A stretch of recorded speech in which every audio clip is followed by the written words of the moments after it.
nito ay ibinato niya ang tanong. Ginagamit pa ng maayos ng mga autoridad ang mga impormasyong inilalantad ng mga testigo.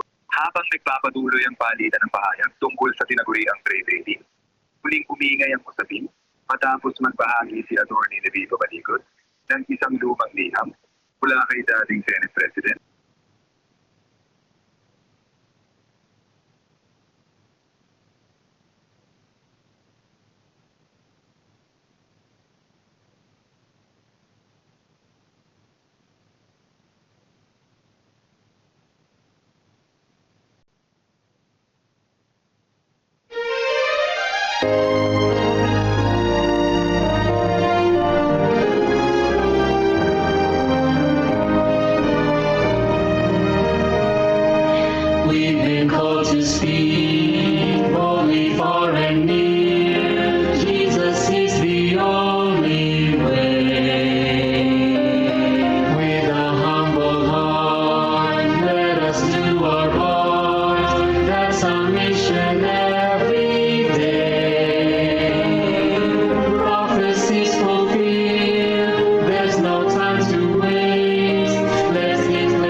God first morning, mga kapatid.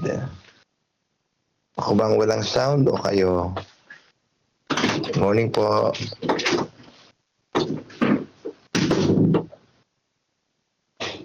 God first morning po. Iyon, Brother Jonathan. First morning, Pastor. po. God first morning. Sir. Opo, sino ang host First natin? morning. Brother Edmond First natin, morning. di ba? Sa platform ka, kapatid? Brother Edmond?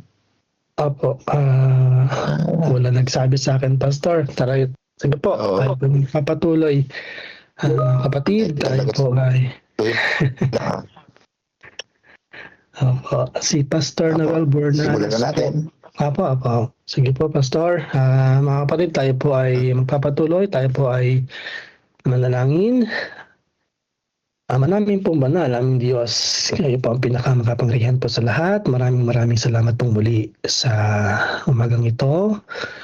Patuloy po namin kayong pinapupurihan at binabalik po ang pinakamataas na pasasalamat at papuri dyan sa kaitaasan. Muli kaming ginising sa umagang ito, taglay ang buhay at kalakasang ipinahiram sa amin, sa bawat isa po sa amin. Salamat po sa patuloy na pagbibigay sa amin ng platform na ito upang kami po ay magkasama-sama at muli kaming magbabasa, makikinig, mag-aaral ng inyong pong banal na salita. Salamat po at patuloy kaming humihingi ng inyong gabay. Samahan po kami ng Santong Espiritu habang po kami magpapatuloy sa aming pong programa ngayong umaga at gabayan po at pagpalain ang bawat isa na naririto. Gayon din po ang aming pong mga kapatid na nakasubaybay sa Facebook at sa YouTube. Saan po sila naroon, naman po kanila pong ginagawa at gayon din ang mga makakapanood po nito sa social media pages ng Central Luzon Provinces Mission. Nawa Panginoon, kanila pong masimulan hanggang sa matapos po ang programang ito at patuloy pong pagpalain sila at tanggapin po nila kayo bilang kanila rin pong personal na kapagligtas. Maraming salamat po sa patuloy po ninyong paggamit sa bawat isa po sa amin upang ang inyo pong magandang papalita ay mapaabot sa mas marami pa pong mga tao, lalong-lalo na po sa higit hindi pa po nakakakilala po sa aming Panginoon. Patuloy po namin nilalapit ang bawat isa sa inyo, Panginoon. Patawad po sa aming mga pagkukulang at pagkakasala na nagawa. At patuloy pong iniadalangin po namin ang umagang ito at araw na ito na inyo po kaming samahan. Salamat po, Panginoon. Ito po ang aming dalangin sa tanging pangalan po ng aming pong Panginoong Jesus. Amen. Amen. Amen. Amen. Ayan. Okay po, sa ating pong pagpapatuloy, mga kapatid, ay tayo po ay nasa June 12 sa Pilipinas. Tayo po ngayon ay Independence Day. Happy holiday po sa lahat at patuloy po tayong magbabasa, mag-aaral po ng ating pong Biblia. Nasa Nehemiah chapter 9 na po tayo at sa ating pong pagbabasa ng Biblia, tayo po yung ni Pastor Dorms Carpentero at sa reflection naman po ay si Pastor Enrico Meneses at Pastor Jovan Garabiles. Mamaya po sa ating pong Jesus Wins si Sister Marilyn Picard ang ating pong mga kasama. At sa umagang ito sa Councils on Stewardship, si Pastor JC Tamparong naman po ang magbabahagi sa atin ng may topic na Bound by Ties of Sympathy. At sa Adoration at Confession, si Pastor Enrico Meneses pa rin po. At sa Thanksgiving at Supplication, si Pastor Jovan Garabiles. Narito na po ba si Pastor Doms? Pastor Doms, andun po ba kayo? Ayun, nakita ko na po kayo, si Pastor Doms sa Nehemiah chapter 9.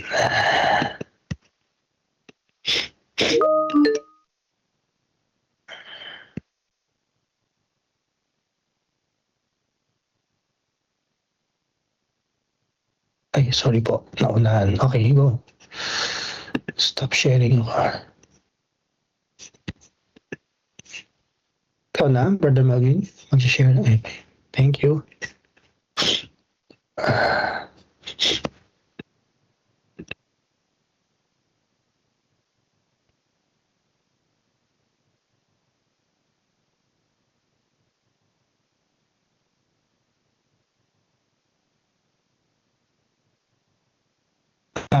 Pastor Doms, andyan po kayo?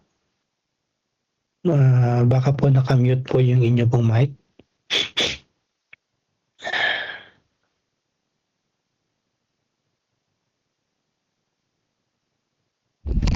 Wala yata siya. Basahin ko na, Brother Edmond. Okay po, salamat Okay po. po, mga kapatid, tayo ay magsimula magbasa ng Bible sa Nehemiah chapter 9. Ipinahayag ng bayan ang kanilang mga kasalanan. Nang ika-24 na araw ng buwang ito, ang bayang Israel ay nagtipon-tipon na may pag-aayuno at nakasuot ng damit sako na may lupa sa mga ulo nila. Ang mga Israelita ay humiwalay sa lahat ng mga dayuhan at nagtayo at nagpapahayag ng kanilang mga kasalanan at ng mga kasamaan ng kanilang mga ninuno. Sila'y tumayo sa kanilang lugar at bumasa sa aklat ng kautusan ng Panginoon nilang Diyos sa loob ng isang ikaapat na bahagi ng araw. At sa ibang ikaapat na bahagi nito ay nagpahayag ng kasalanan at sumamba sa Panginoon nilang Diyos. Tumayo sa mga baitang ng mga Levita sina Jesua, Bani, Kadmiel, Sebanyas, Buni, Sherebias, Bani at si Chenani at sumigaw ng malakas na tinig sa Panginoon nilang Diyos. Ang mga Levitang sina Jesua, Kadmiel, Bani, Hasabneas, Sherebias, Hodaya, Sebanyas at Betaya ay nagsabi, "Tumayo kayo at purihin ang Panginoon ninyong Diyos mula sa walang pasimulang hanggan sa walang hanggan. Purihin ang iyong maluwalhating pangalan na nasa taas ng higit sa lahat ng pagpapala at pagpupuri. Ikaw ang Panginoon, ikaw lamang, ikaw ang gumawa ng langit ng mga langit, pati ng lahat ng natatanaw roon, at ng lupa at lahat ng mga bagay na naroon, at ng mga dagat, at ng lahat ng naroon, at pinanatili mo silang lahat, at ang hukbo ng langit ay sumasamba sa iyo. Ikaw ang Panginoon, ang Diyos na siyang pumili kay Abraham at naglabas sa kanya sa Ur ng mga Kaldeo at nagbigay sa kanya ng pangalang Abraham. Natagpuan mong tapat ang kanyang puso sa harapan mo at nakipagtipan ka sa kanya upang ibigay sa kanyang mga binhi ang lupain ng mga Kananeo, Heteo, Amoreo, Pereseo, Jebuseo at Gergeseo, at tinapad mo ang iyong pangako sapagkat ikaw ay matuwid. Iyong nakita ang paghihirap ng aming mga ninuno sa Ehipto at iyong pinakinggan ang kanilang daing sa tabi ng dagat na pula. Nagpakita ka ng mga tanda at mga kababalaghan laban kay Faraon at sa lahat niyang mga lingkod at sa lahat ng mga tao ng kanyang lupain, sapagkat iyong nalalaman na sila'y gumawa ng mga may kapalaluan laban sa aming mga ninuno, at ikaw ay gumawa para sa iyo ng pangalan na nanatiling hanggang sa araw na ito. Iyong hinawi ang dagat sa harapan nila, kaya't sila'y dumaan sa gitna ng dagat sa tuyong lupa. Ang mga humabol sa kanila ay iyong tinapon sa mga kalaliman na gaya ng isang bato sa malalim na tubig. Sa pamamagitan ng isang haliging ulap ay pinatnubayan mo sila sa araw, at sa pamamagitan ng isang haliging apoy sa gabi upang tumanglaw sa kanila sa daan sa kanilang dapat lakaran. Ikaw ang bumaba sa bundok ng Sinai at nagsalita ka sa kanila mula sa langit, at binigyan mo sila ng mga matuwid na batas at mga tunay na kautusan, mabuting mga tuntunin at mga utos. Ipinakilala mo sa kanila ang iyong banal na sabat at nag-utos ka sa kanila ng mga utos at ng mga tuntunin at ng kautusan sa pamamagitan ni Moises na iyong lingkod. Binigyan mo sila ng tinapay mula sa langit para sa kanilang pagkagutom, at nagpalabas ka ng tubig para sa kanila mula sa malaking bato para sa kanilang uhaw. At sinabi mo sa kanila na pumasok upang angkinin ang lupain ng iyong pinangakong ibibigay sa kanila. Ngunit sila at ang aming mga ninuno ay kumilos na may kapangasan at pinatigas ang kanilang leeg at hindi tinupad ang iyong mga utos. Ayaw nilang sumunod at hindi inaalaala ang kababalaghan ng iyong ginawa sa gitna nila, kundi naging matigas ang kanilang ulo at pumili ng isang pinuno upang bumalik sa kanilang pagkabihag sa Ehipto. Ngunit ikaw ay Diyos na handang magpatawad, magpala at mahabagin, hindi magagalitin, sagana sa tapat na pag-ibig, at hindi mo sila pinabayaan. Maging nang sila gumawa ng isang guyang hinulman at magsabi, ito ang iyong Diyos na ahon sa iyo mula sa Ehipto, at gumawa ng mabibigat na paglapastangan. Ikaw, sa iyong dakilang kaawaan ay hindi mo sila pinabayaan sa ilang. Ang haliging ulap na pumatnubay sa kanila sa daan ay hindi humiwalay sa kanila sa araw, maging ang haliging apoy man sa gabi na nagbigay ng liwanag sa kanila sa kanilang dapat lakaran. Ibinigay mo ang iyong mabuting espiritu upang turuan sila, at hindi mo ipinagkait ang iyong mana mula sa kanilang bibig, at binigyan mo sila ng tubig para sa kanilang uhaw. Sa loob ng 40 taon ay inalalayan mo sila sa ilang, at hindi sila nagkulang ng anuman. Ang kanilang mga suot at hindi naluma, at ang kanilang mga paa ay hindi namaga. Binigyan mo sila ng mga kaharian at mga bayan na iyong ipinahagi sa kanilang bawat sulok, kaya't kanilang inangkin ang lupain ni Sihon na hari ng Hesbon, at ang lupain ni Og na hari ng Basan. Pinarami mo ang kanilang mga anak gaya ng mga bituin sa langit, at dinala mo sila sa lupain na iyong sinabi sa kanilang mga ninuno na pasukin at angkinin. Kaya't ang taong bayan ay pumasok at inangkin ang lupain.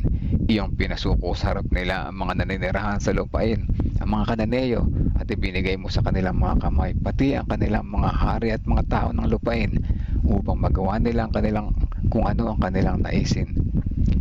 Kanilang nasakop ang mga bayang nakukutahan at mga mayayamang lupain, at inangkin ang mga bahay na puno ng lahat ng mabubuting bagay, ang mga balon na hinukay, mga ubasan, mga ulibuhan, mga punong kahoy na mga bungang sagana. Kaya't sila kumain at nabusog, tumaba at nalugod sa iyong dakilang kabutihan. Gayunmay naging masuwayan sila at naghimagsik laban sa iyo, at tinalikuran ng iyong kautusan at pinatay ang iyong mga propeta na nagbababala sa kanila upang mapanumbalik sa iyo, at sila'y gumawa ng mabibigat at paglapastangan. Kaya't ibinigay mo sa kanila sa kamay ng kanilang mga kaaway na siyang nagpahirap sa kanila, at sa panahon ng kanilang paghihirap ay tumaing sila sa iyo, at dininig mo sila mula sa langit, at ayon sa iyong dakilang kaawaan ay binigyan mo sila ng mga tagapagligtas na nagligtas sa kanila sa kamay ng kanilang mga kaaway. Ngunit pagkatapos na sila'y magkaroon ng kapahingahan, muli silang gumawa ng kasamaan sa harap mo, at iniiwan mo sila sa kamay ng kanilang kaaway. Kaya't sila'y nagkaroon ng kapamahalaan sa kanila.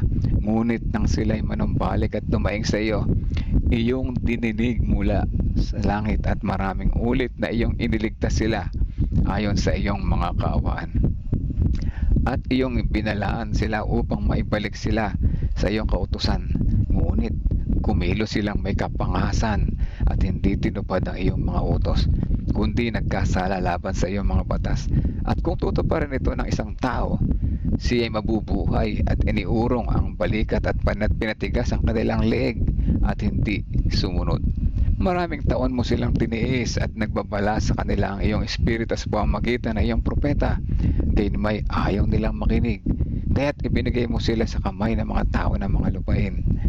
Gayunmay sa iyong dakilang mga kaawaan ay hindi mo sila winakasan o tinalikuran man sila, sapagkat ikaw ay mapagpala at mahawaing Diyos. Kaya't ngayon, aming Diyos, ang dakila, makapangyarihan at kasindak-sindak na Diyos na nag-iingat ng tipan at ng tapat na pag-ibig, huwag mong ituring na mamunting bagay sa harapan mo ang hinhirap na dumating sa amin, sa aming mga hari, mga pinuno, mga pare, mga propeta, mga ninuno at iyong buong bayan, mula sa panahon ng mga haring Assyria hanggang sa araw na ito. Gayunmay naging makatarungan ka sa lahat ng sumapit sa amin, sapagkat kumilos kang may katapatan, ngunit kumilos kaming may kasamaan. Ang aming mga hari, mga pinuno, mga pare at mga aming mga ninuno ay hindi sumunod sa iyong kautusan o nakinig man sa iyong mga utos at sa iyong mga babala na iyong ibinigay sa kanila.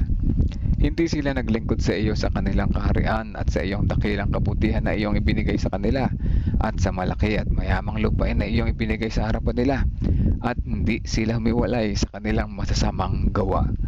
Narito kami mga alipin sa araw na ito sa lupain na iyong ibinigay sa aming mga ninuno upang tamasahin ang bunga niyon at ang mabubuting kaloob niyon. Narito kami ay mga alipin.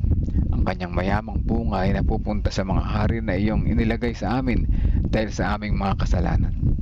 May kapangyarihan din sila sa aming mga katawan at sa aming hayop ayon sa ikasisiyan nila at kami ay nasa malaking pagkabalisa.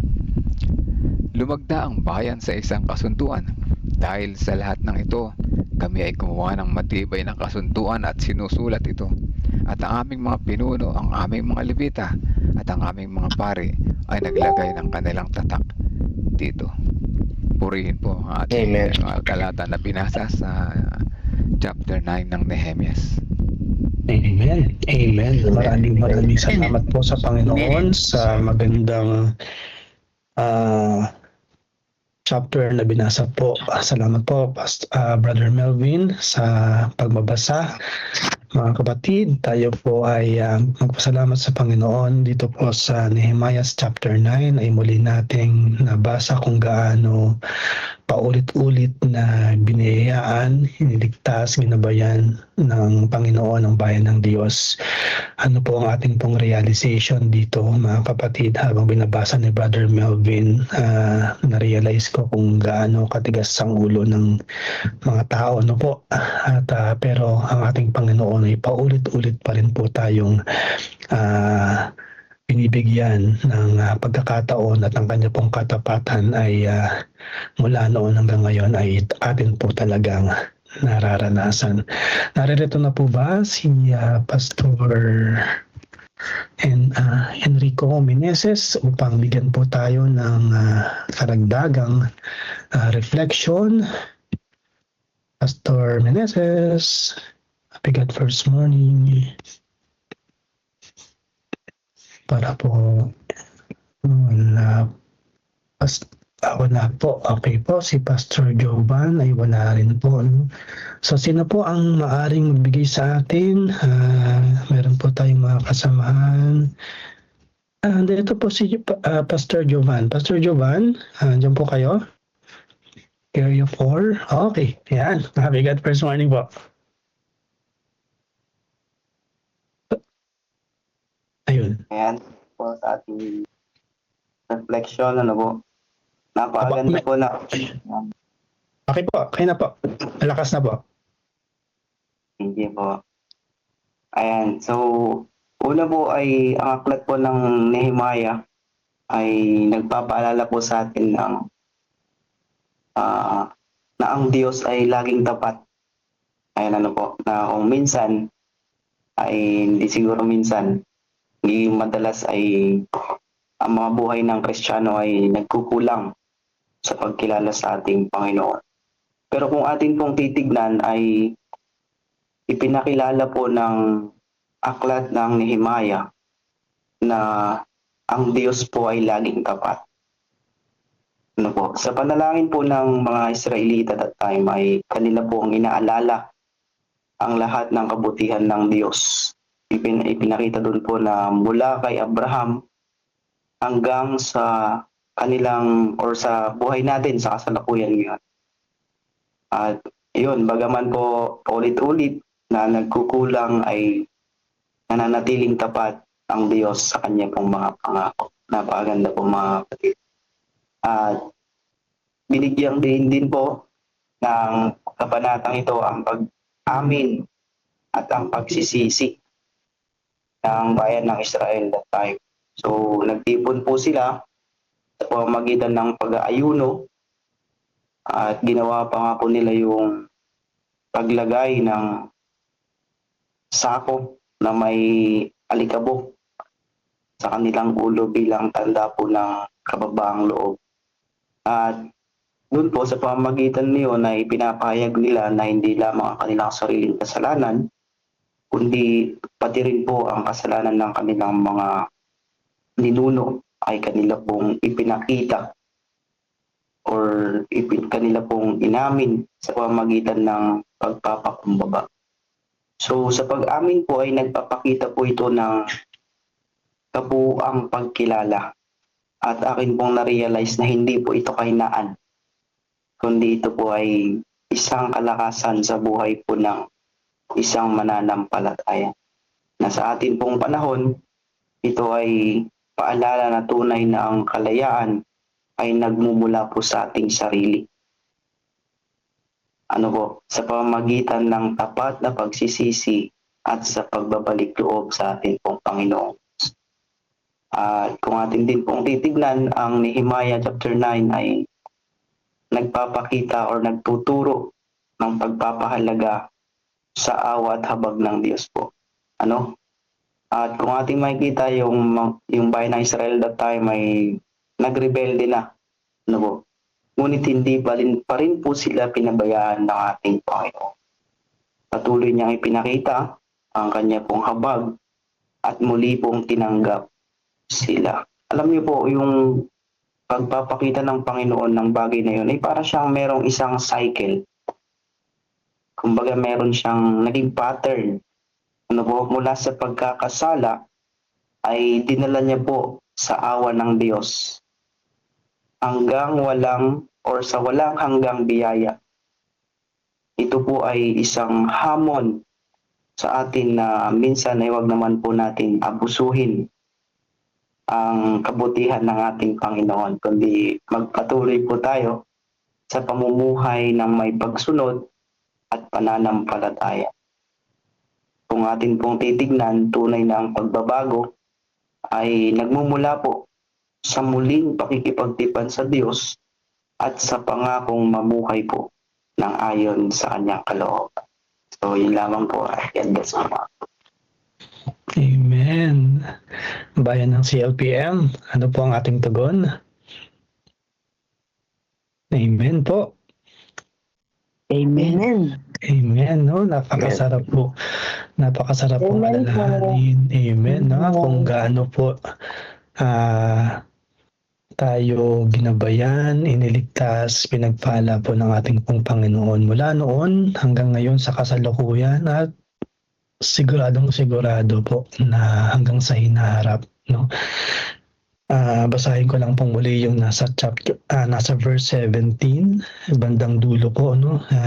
Gusto ko po itong takeaway. Sabi po dito, ngunit ikaw ay Diyos na madaling magpatawad, mapagbiyaya at puspos ng kaawaan, banayad sa pagkagalit at sagana sa kahabagan, at hindi mo pinabayaan sila. Amen.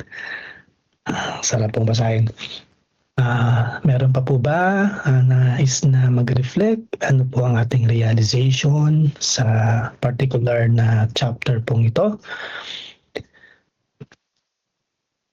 O na kayo po rin ay tayo pong lahat actually, no?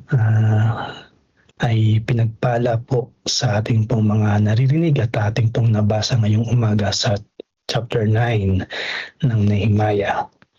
Sige po, muna po kayong mahiya. Meron pa po tayong oras para magbigay ng ating pong reflection. Sabi po ni Brother Sunny Talusan, habang po tayo naghihintay, sabi po dito, sa kabanata ng Nehemiah 9 ay isang makapangyarihang panalangin at pagsisisi at pag-alaala sa katapatan ng Diyos. Matapos nilang marinig ang kautusan, kinilala ng bayan ang kanilang kasalanan at pinuri nila ang Diyos dahil sa kanyang walang hanggang awa. Ang mga aral dito ay ang Diyos ay nananatiling tapat kahit paulit-ulit na nagkakasala ang kanyang bayan. Ganoon din pinakikita at pinapag-alaala ng sa mga gawa ng Diyos ay nagpapalakas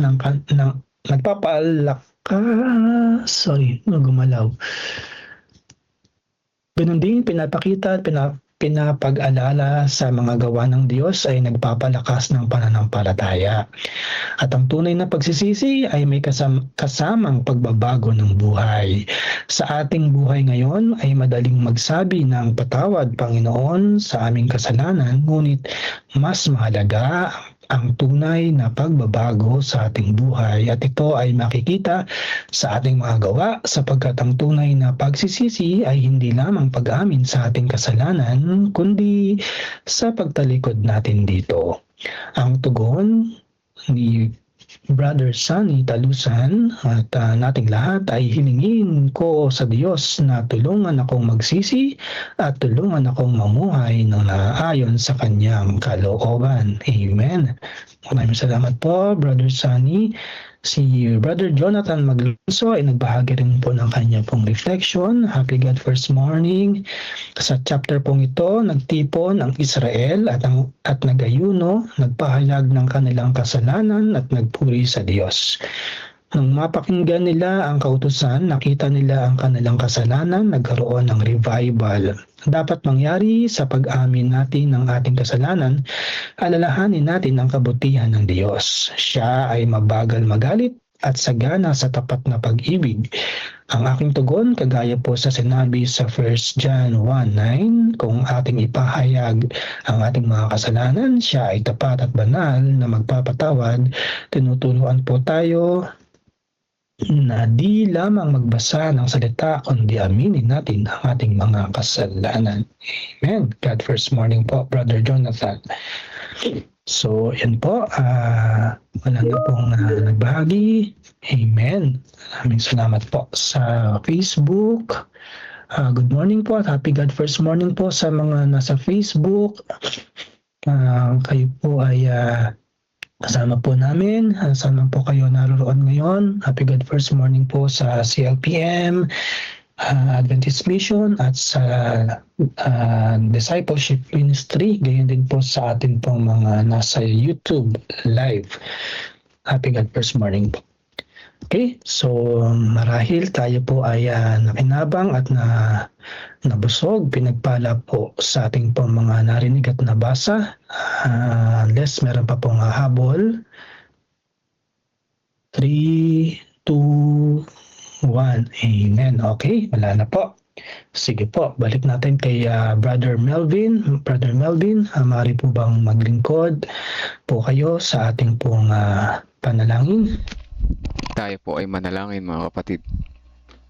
Amang banal na makapangyarihan sa lahat, salamat sa umaga na ito na muli mong ipinaalala sa amin na kami ay mga makasalanan.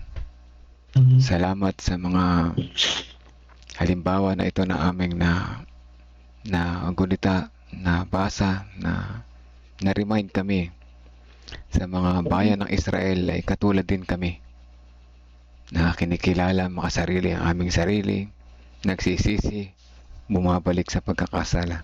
Ngunit sa pagkakataong ito, dakilang Diyos, ang aming panalangin ay karunungan na nagmumula dyan sa kalangitan. Karunungan na matuto kaming pumili. Karunungan na kagaya na kay Haring Solomon. Naging malinaw ang aming paningin at malinaw ang aming puso at makita namin yung kalooban. Sa sandaling ito, salamat at tinuruan mo kami na kilalanin muli ang aming mga sarili bilang mga makasalanan. At kagaya ng bayan ng Israel, turuan mo rin kami na sa aming pagsisisi, mag-umpisa ang aming panibagong pagbabago, panibagong tipanan sa iyo, o dakilang Diyos. At patuloy na ang aming gawin ay iyong kalooban at makita ang iyong kabutihan sa amin, sa aming buhay araw-araw. Aming patuloy na itinadalangin ng programa na ito, dakilang Diyos. Ang mga susunod pang mga part na Jesus Wins at Councils on Stewardship ay aming nalalapit sa iyo, mga maunguna dito. At ang banal na Espiritu ang gubay sa aming lahat ng mga nakikinig. In Jesus' name we pray. Amen. Amen. Amen. Amen.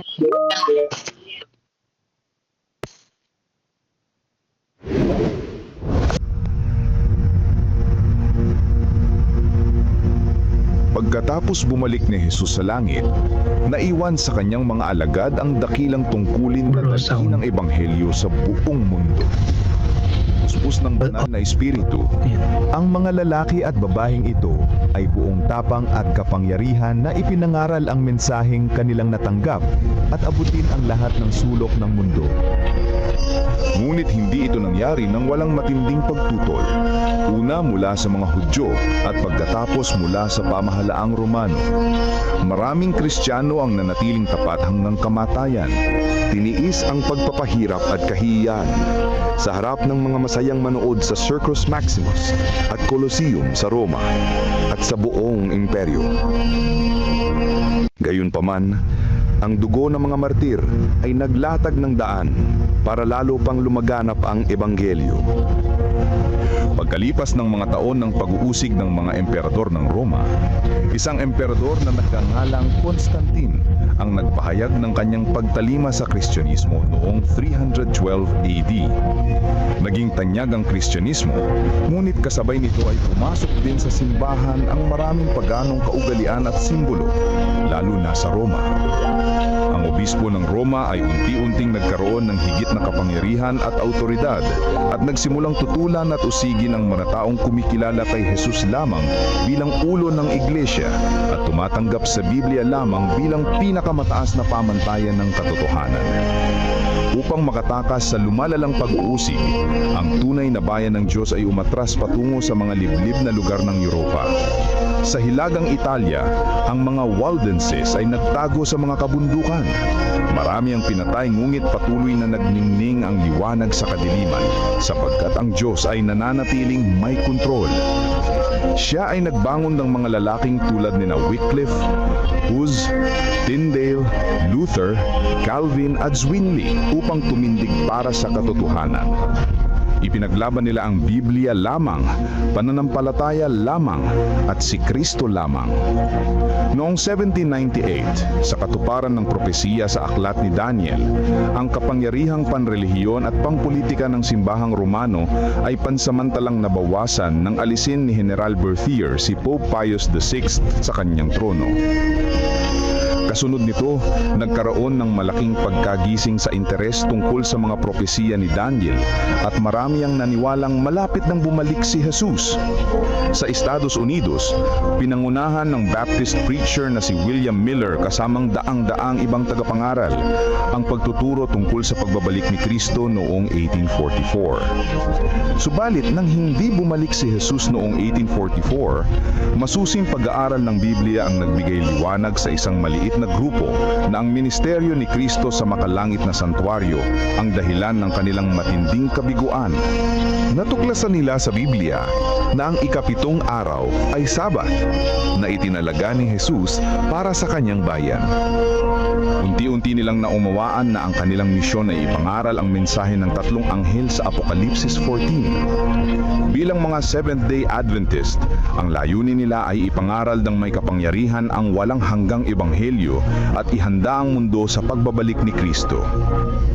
Mahigit sa 160 years na ang lumipas, mga taong dumaan sa dalawang World War, maraming kampanyang militar, mga krisis sa ekonomiya, ang pagtaas ng ateismo at sekularismo at pagdami ng populasyon ng mundo. Dumami rin ang mga natural na kalamidad na pabalik-balik at lumalala. Sa panahong ito, ang misyon at mensahe ng iglesia ay mas may kabuluhan at mas agaran kaysa dati. Si Jesus ay malapit nang dumating at ang mundo ay dapat na maihanda. Maghanda sa pagsalubong sa Diyos. Amen. Salamat po sa pagkakataong ito. Tayo po ay darako sa Jesus Wins reading.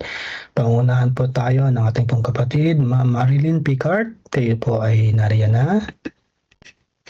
Good morning po. Happy God First Morning. Happy God First Morning. Share ko lamang po ang aking screen. Okay po, Ma'am. Okay, akin na pong babasahin ang ating morning devotional ngayon. July 12. Ang kanyang biyaya. Sapagkat binigay sa pamamagitan ni Moises ang ang biyaya at ang katotohanan ay dumating sa pamamagitan ni Jesucristo. Ma'am, sorry po. June 12 po. Okay. July 12 naman na sa pala ko. Apo. Salamat po. Ang kanyang paggawa ng kapayapaan. Iwan mo roon sa harap ng dambana ang kaloob mo at humayo ka. Makipagkasundo ka muna sa iyong kapatid at saka ka magbalik at maghandog ng iyong kaloob. Sorry po, ma'am. Ma'am, ano pong date po yan? Sorry po. Ang kanyang pagbukod, ano sir? Yan. Apo. Salamat po. At totoo na po ito. Okay po. Ang kanyang pagbukod. Pumunta kayo ng bukod sa isang dakong ilang at magpahinga kayo ng sandali. Marcos 6:31. Minsan, kailangan ng inyong kaluluwa na makahabol sa iyong isipan at katawan. May matinding pakiramdam ako na hinihiling sa akin ng Diyos na maglaan ng oras upang magpahinga at tumutok sa aking disertasyon para sa PhD.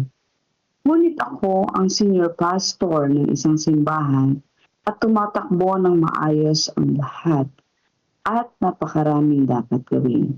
Ngunit tila pinipilit ako ng Diyos. Alam ng Diyos na kailangan ko ng oras na malayo sa aking ministeryo upang maturuan at magpanibagong lakas. Gayunpaman, ang humiling ng bakasyon na walang sweldo upang tapusin ang aking doctoral studies ay isa sa pinakamahirap na bagay na nagawa ko. Dahil kontra ito sa aking personalidad at sa aking sariling pagtataya sa misyon. Habang tinatapos ng mga alagad ang kanilang misyon sa rehiyon ng Galilea, lumapit sila kay Jesus at masayang iniulat sa kanya ang lahat ng kanilang ginawa at itinuro. Talata 30. Naisip ko kung gaano sila kasabik at ikwento ang kanilang mga karanasan.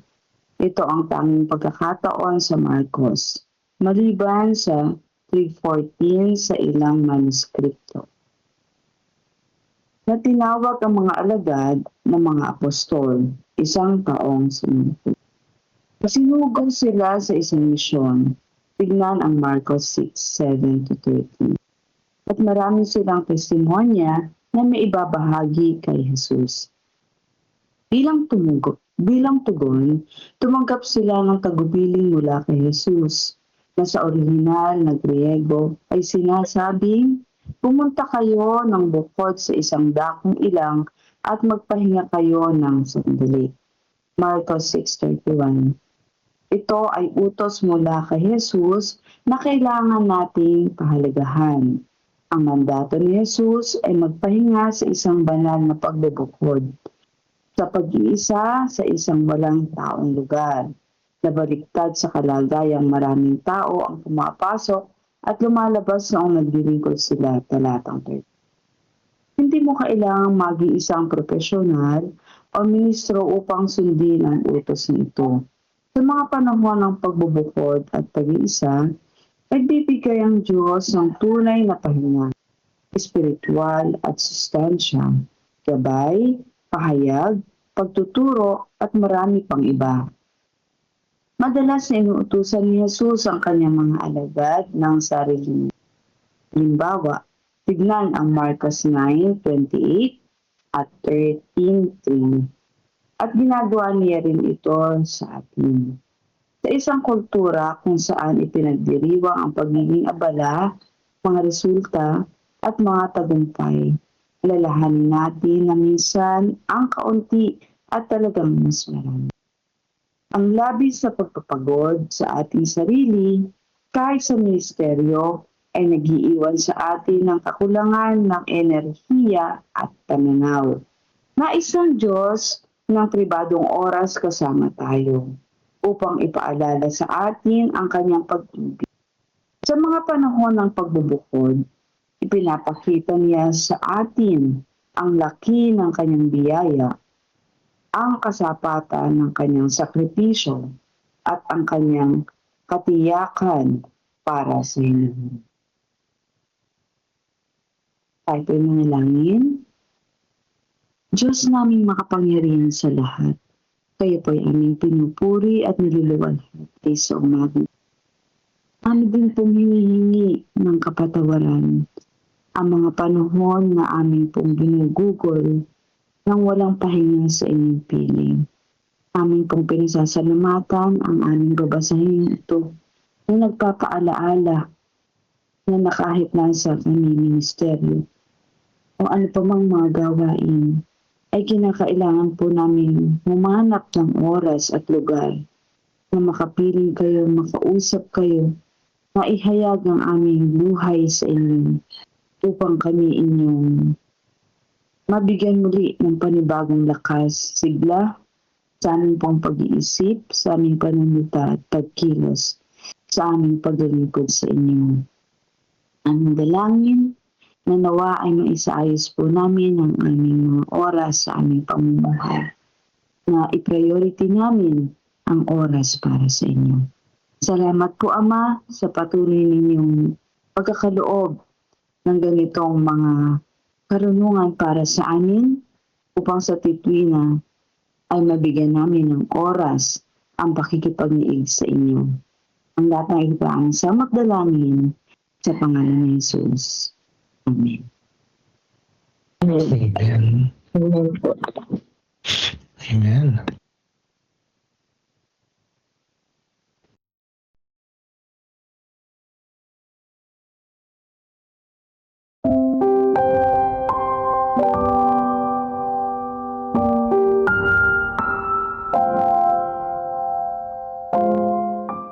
Bigyan pansin o intensyon lang.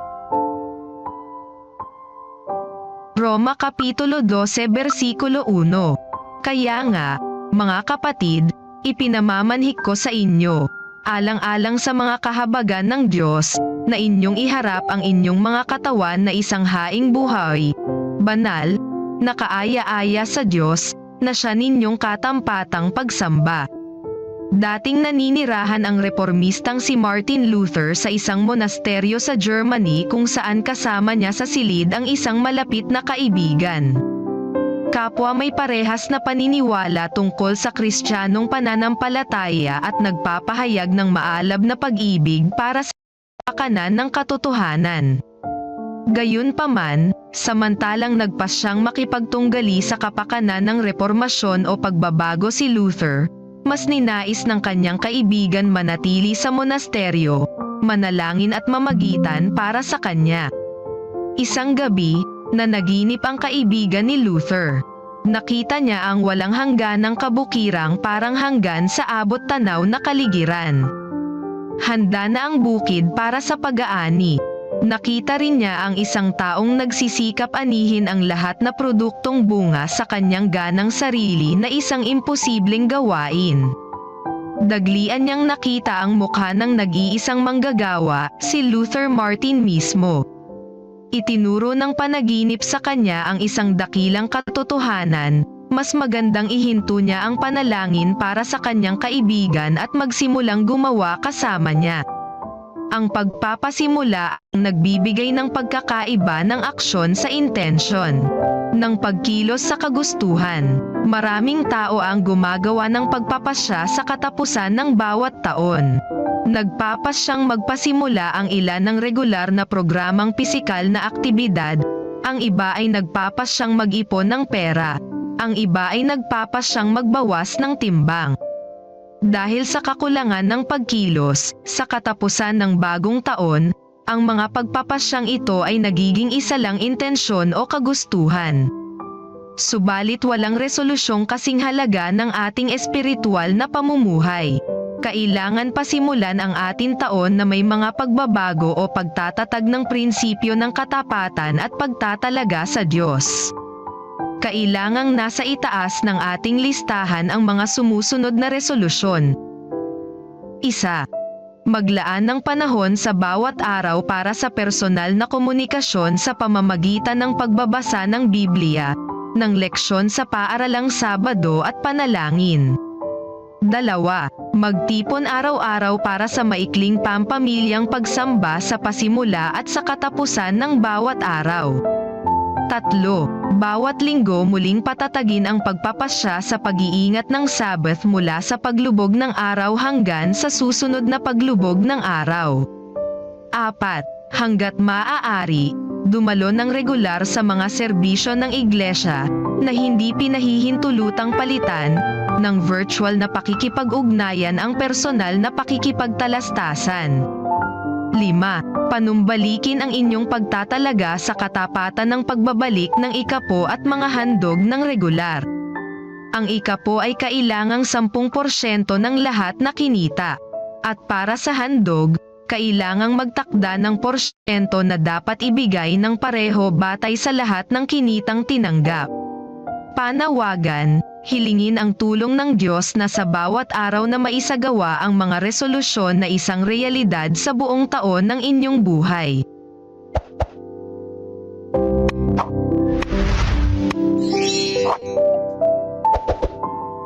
Amen. Amen. Okay po. Sa mga bago po nating mga kapatid na nakapasok po muli dito sa ating MS Teams. Happy God First Morning po sa inyong lahat. Tayo po ay darako na sa third part po ng ating pong ginagawang God First Morning. Tayo po ay nasa Councils on Stewardship, bound by ties of sympathy. Naririto na po ba si Pastor JC? Yes po. Ayun. Okay, hindi ko po mahanap yung pangalan. Ayun, Pastor JC Tamparang. Happy God First Morning po, Pastor. Happy God First Morning. Meron pong may slides kayo dyan.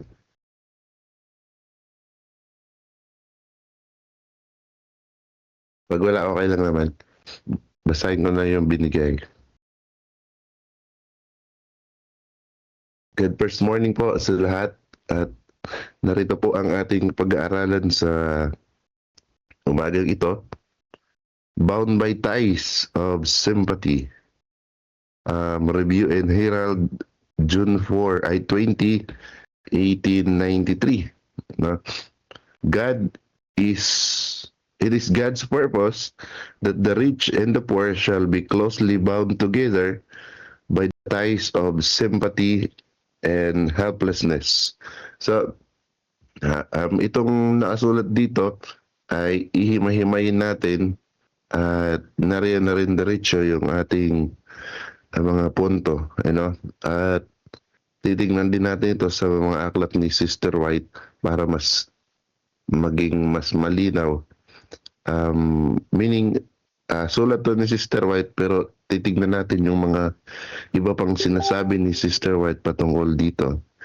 So number 1, ang nais ng Panginoon sa lahat ng mga kapatiran, sa mga mananampalataya, na ang mayayaman at ang mga mahirap ay meron silang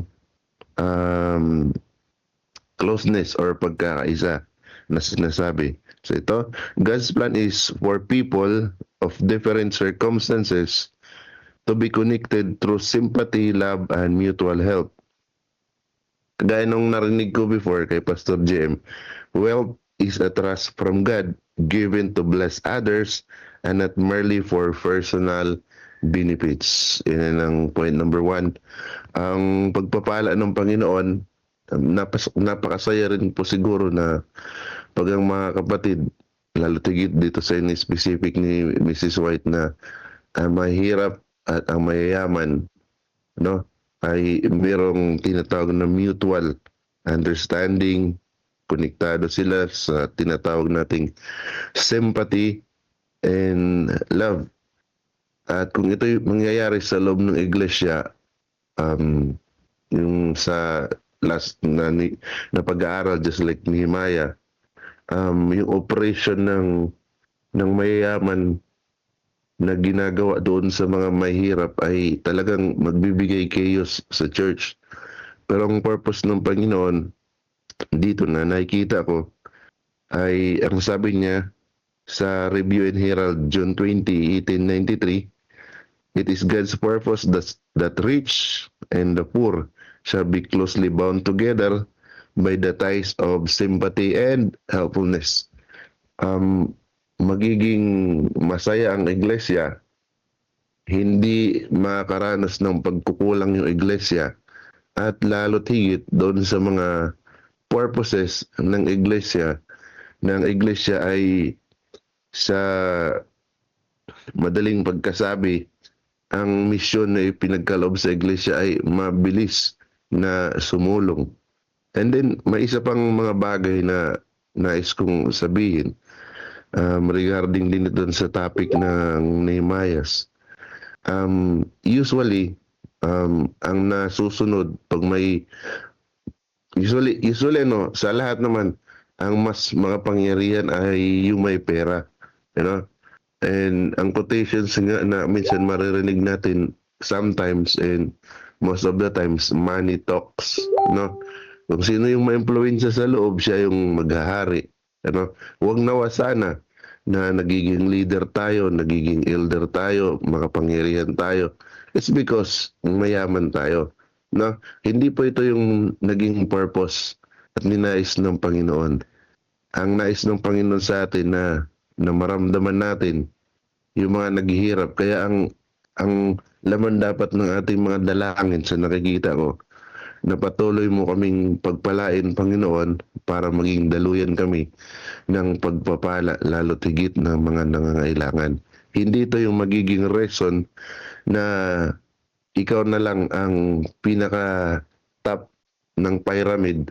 It's because mayaman ka. No? Ang isa sa pagkaintindi ko dito sa layman's term, na pag mayaman ka, no, tulungan mo yung mga mahirap.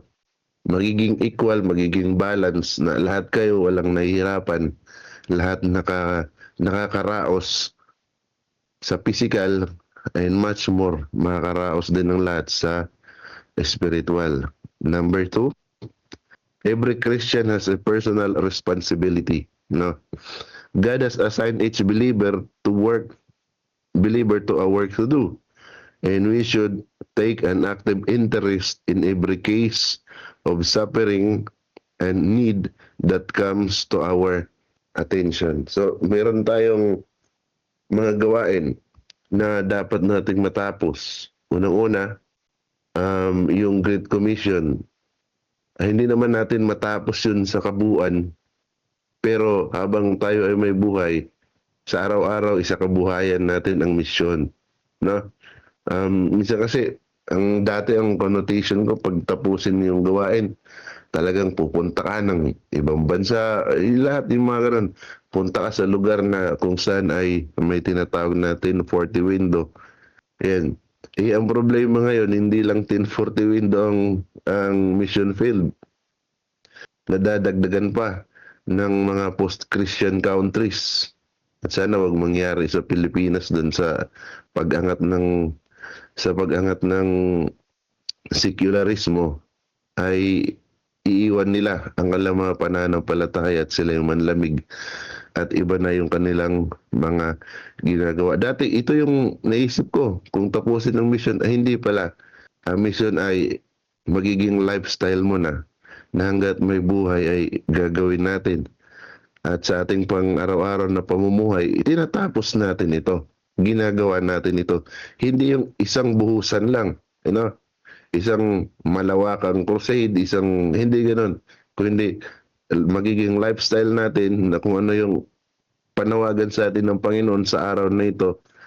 Panawagan ng Panginoon sa buhay natin, gawin natin sa pang-araw-araw na pamumuhay. So, meron tayong responsibilidad, no? So, yung unang point, yung mga mayroong gap between the rich and the poor, but because of love, because of sympathy, but because of yung mutual na kailangan natin silang alagaan, tulungan, ingatan, magkakaroon ng balance, kasi yung wala magkakameron At yung meron ay palagi namang magkakaroon ng meron yan. So meaning, wala nang pagkukulangin sa church, and then the church will do or makakagawa ng mga misyon na matatapos sa araw, sa taon, sa buwan, na kung saan ay nakaplano para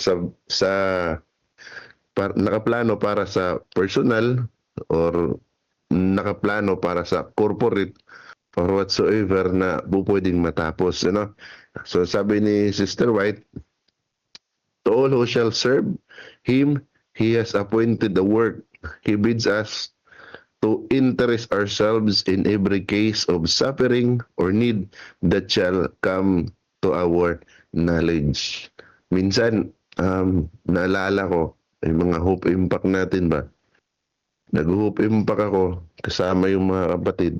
Talagang ganda ng plano. And after, during the day na namimigay, napansin ko yung isang membro. Hindi niya binigay yung isa. Sabi niya sa akin, Pastor, amin na lang to. Kasi namimigay kami. For example, mamimigay kami bigas, Ayan. Tapos sabi niya, Pastor, akin na lang to kasi wala kaming bigas sa bahay. Natuno yung puso ko nun. Kasi,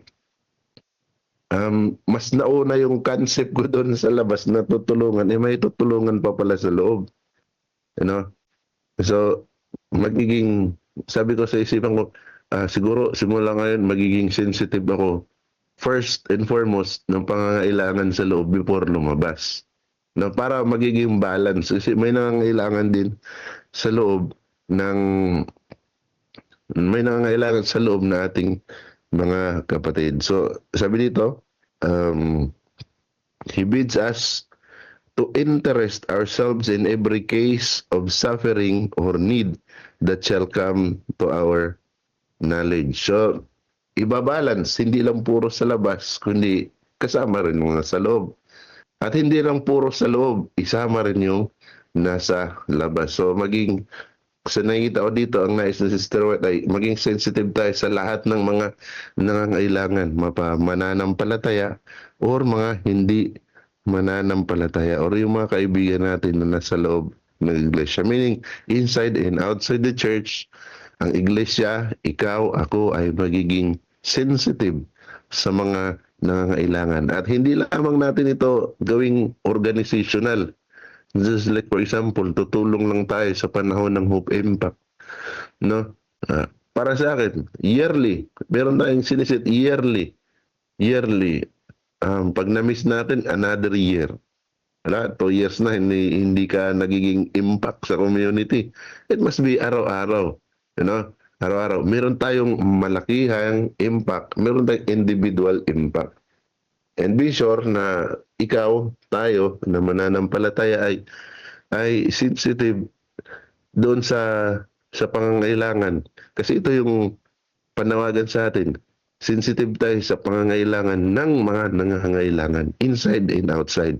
Huwag tayong magantay ng bagyo para tumulong. Huwag tayong magantay ng Hope Impact para tumulong. Huwag tayong magantay ng kung ano-anong mga program sa church para lang may pakita. Kundi ikaw, ako, and everyday nating ikinabubuhay or habang tayo ay nabubuhay ay naroon itong mga bagay na ang sabi dito, his followers, ang sabi dito, we should take an active interest in every case of suffering and need that comes to our attention. Lahat, hindi lang tuwing medical mission, hindi lang tuwing may pagpupulong, Kasi ito yung mga preparation natin, medical missions. Wala namang masama. Medical mission para mag-proceed, yung mga preparations, mamimigay tayo ng tulong kasi meron tayong project, meron tayong goal na yung matulungan ay gagawin nating Adventist. Hindi naman sana ganoon. Kung hindi, ginagawa natin ang pagtulong kasi obligasyon nating tumulong. bilang nakakaalam at bilang mga nakakaangat-angat sa loob ng iglesia at sa labas. Meaning, pag sinasabing nakakaangat-angat, hindi lang naman yung meron tayong mga bagay na na-possess, meron tayong possessions, kundi possessions meaning wealth or yung mga achievements sa buhay, kundi pati na rin yung mga knowledge and wisdom na na-acquire natin sa kaka-attend natin ng God First Morning. Hindi natin ito ikikip, kundi hanapin natin yung mga tao na nangangailangan doon sa mga na-receive natin sa araw-araw para rin sila ay makilala ng tunay na Diyos at buhay na Diyos. Third, Christ is our example of self-sacrificing love. Ang ating Panginoon ang siyang example. Jesus left the riches of heaven and became poor for our salvation.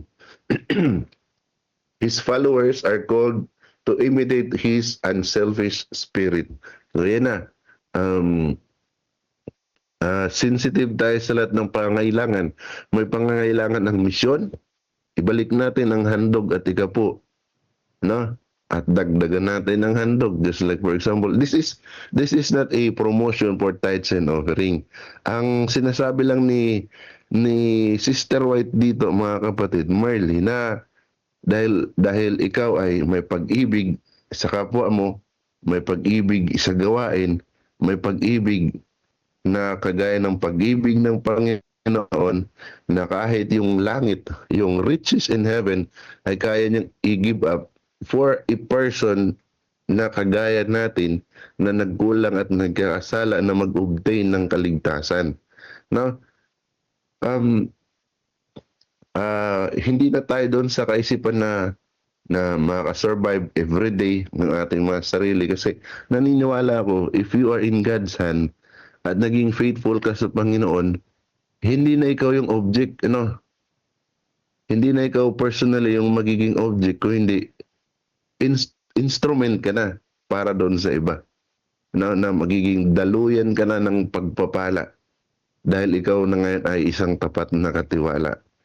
Hindi mo na maisip yung mga bagay na mawawala sa iyo, kasi God will take care of that. And you will take care of your people na nasasakupan natin or naabot ng ating mga kamay sa pagtulong. So, yan. Faithful tayo sa lahat ng mga ordinances. Hindi lang naman sa tithes and offering. Given na faithful ka na doon, kasi kinikilala mo ang Diyos na siya ang lahat. At siya ang nagkaloob at sa Kanya galing ang lahat. Isunod na natin ngayon yung mga talents, yung mga gift. Na faithful tayo sa pagsunod ng araw ng Sabat, hindi para maligtas, kasi hindi na issue dito ang kaligtasan sa sarili mo, kasi ikaw mismo na-receive mo na. Hindi ka magbibigay ng handog at ikapo para maligtas, magsimba para maligtas. Given na tinanggap mo ang Diyos, naintindihan mo na ang kaligtasan ay sumasa iyo, ang gawin na lang natin ngayon ay iligtas ang marami. His followers are called to imitate His unselfish spirit, na hindi na sarili yung mga tinitingnan, kundi ang tinitingnan natin yung kapakanan ng mga naghihirap, na ngailangan, yung mga nawaglit. Ang sabi ng 2 Corinthians 8 verse 9, though He was rich, yet for your sake He became poor. Ang sakripisyo.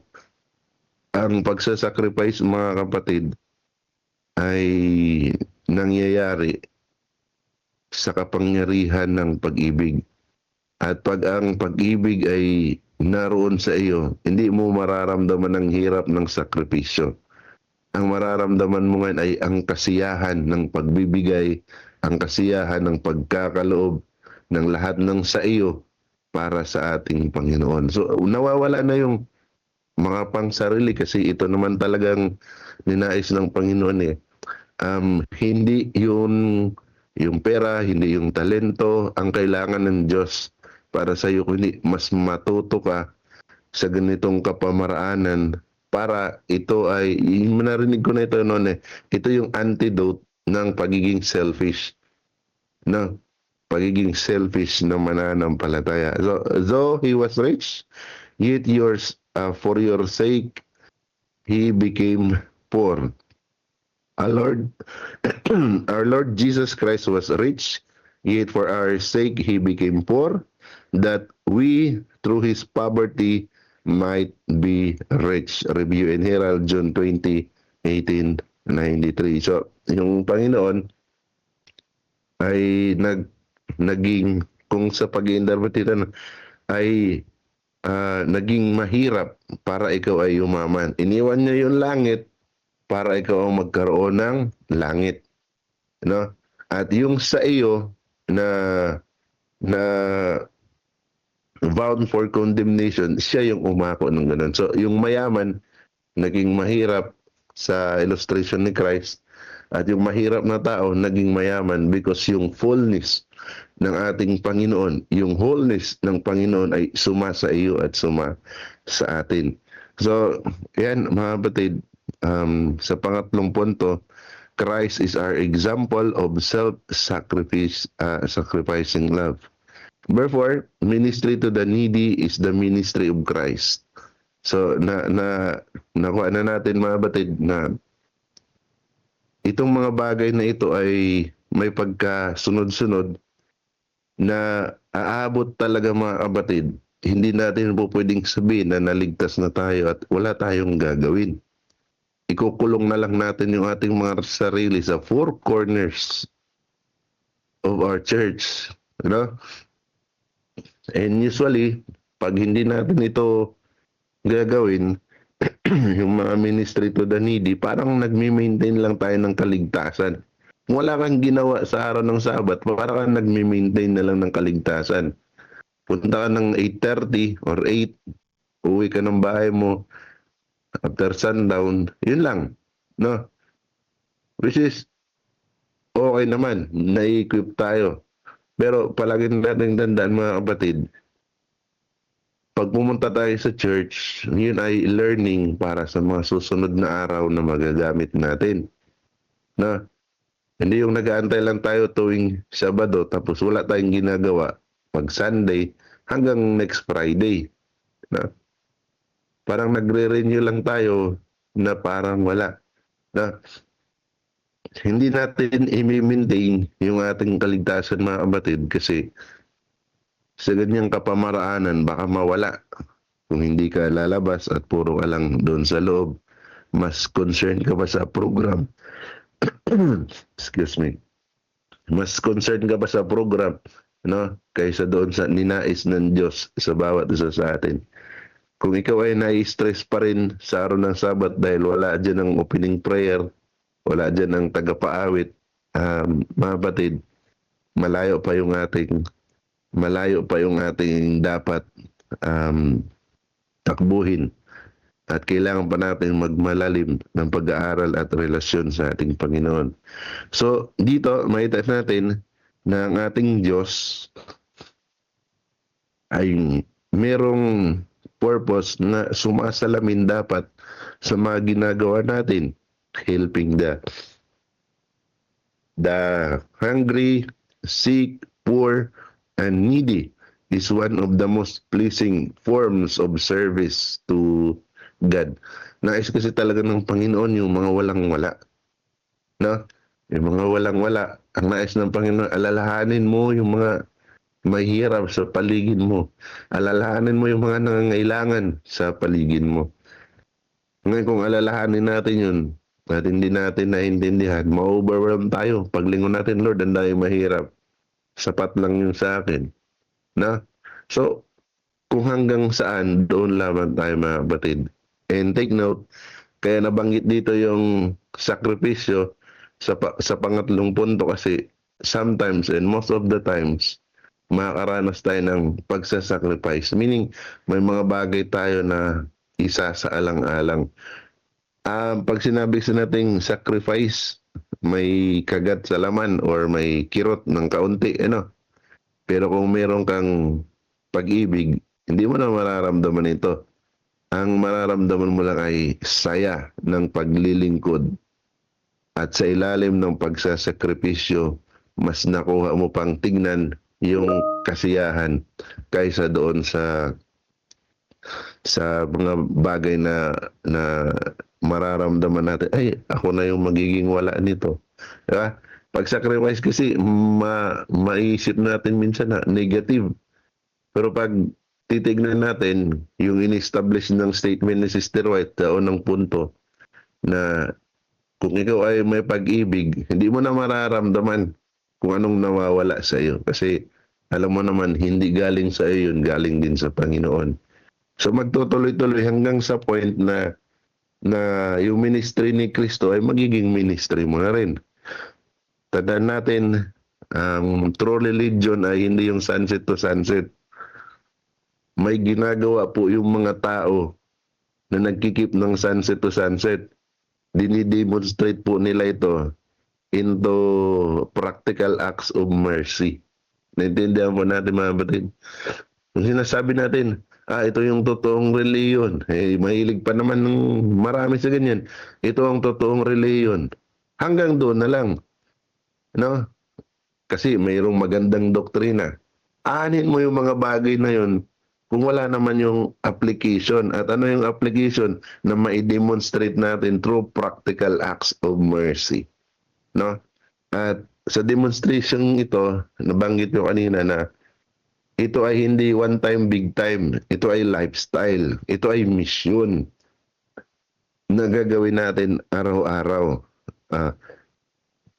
Through practical acts of mercy na mararanasan natin. Dapat ito, hindi lang sa tuwing makakarinig tayo. At ang problema, nakakarinig tayo tuwing Sabado. Ano? Kinakailangan meron kang God first morning and kailangan meron kang personal devotions para araw-araw mo naririnig. Nang sa ganun, araw-araw mo rin itong magagawa, itong demonstration kung paano natin may pakita yung practical acts of mercy. The Savior declares that ministry to the afflicted and suffering is the service most pleasing to Him. Panglima, Christ are called to meet practical needs. No? Ay Christians are called. So ito na, hanggang nagiging hayag na.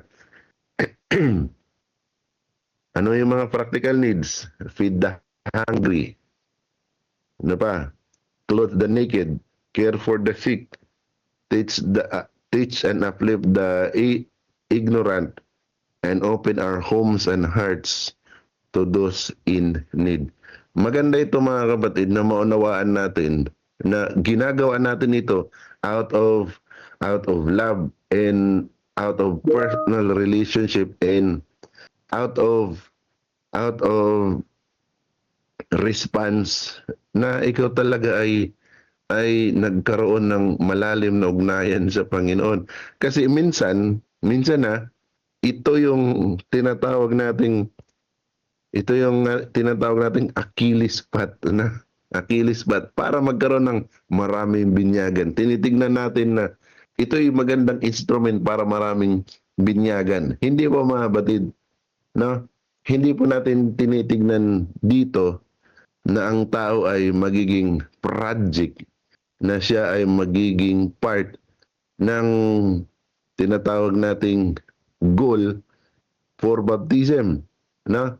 Kung hindi, susunod lang kasi yun eh. Pag ang tao nakikilala ang Diyos at nakapag-establish ng relasyon sa Panginoon, susunod na yun. Kasi makikilala nila at tuturuan sila na ang pagpapahayag ng pananampalataya sa ating Panginoon ay isa pamamagitan ng baptism. So pagpapahayag ng pananampalataya, baptism. So kung ang magiging goal natin ay baptism, wala namang problema. Pero kung mag-direct tayo sa baptism na hindi siya nagkaroon ng magandang relasyon sa Diyos, magiging invalid yun. At ito yung mga ginagamit natin. Feed the hungry. No? Feed the hungry. Clothe the naked. Ito yung mga usual na ginagawa natin para matuloy at mangyari yung project natin. At pag nakuha natin, successful tayo. Successful kami. O ituturo naman natin doon. Hanggang sa dumami na yung gumamit ng formula na hindi naman yun ang plano ng Diyos. Dito ay pinapakita na ito yung bunga ng relasyon sa Diyos. Hindi ito yung instrumento para makapagpabinyag.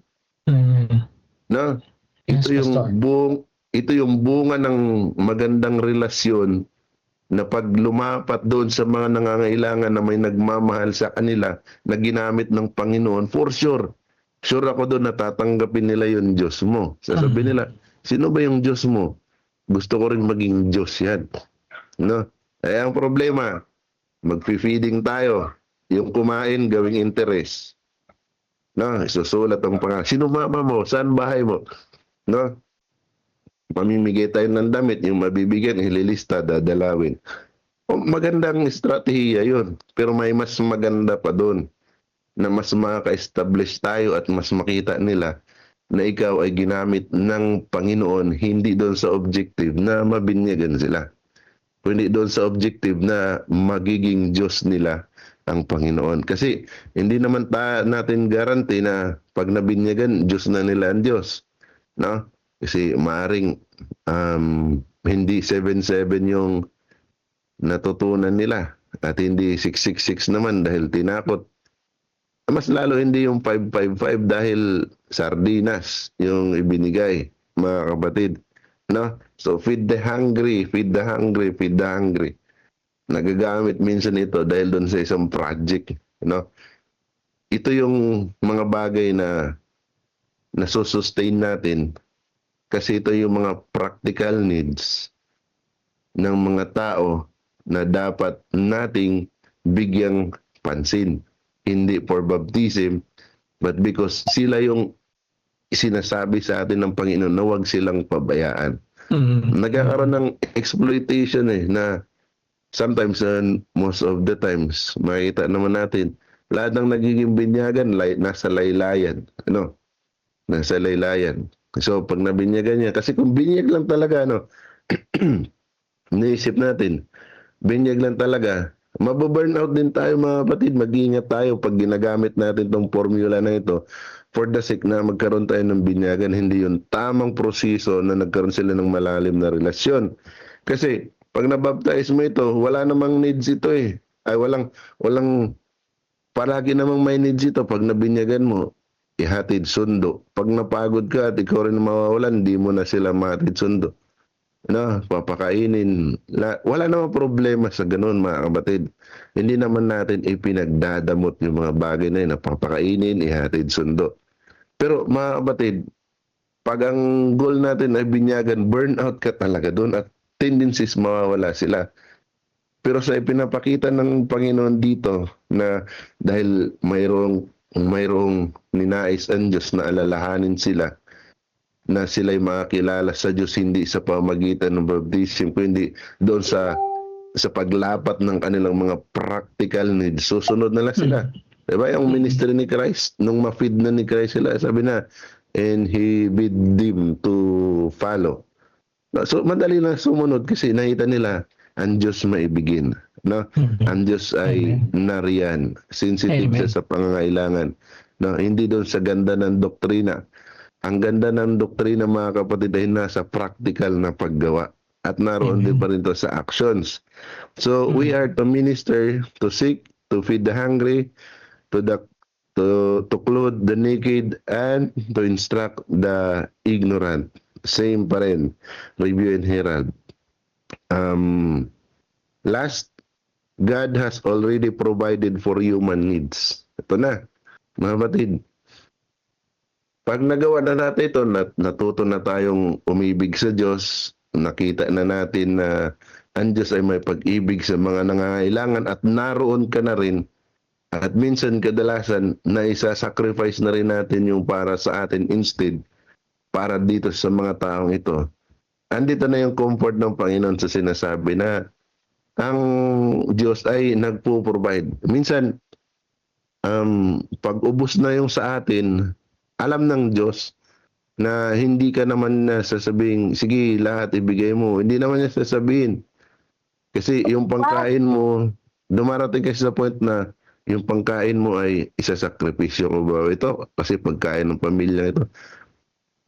Palagi natin intindihin na hindi lamang ikaw ang magpo-provide niyan. Gagamit pa ang Diyos na ibang tao para doon sa motibo mo. Kasi parehas kayo ng motibo at iisa lang yung motibo mo. So magkakalakip-lakip yung mga meron, magkakaroon yan ng pagkakalakip-lakip kasi isa lang yung motibo, no?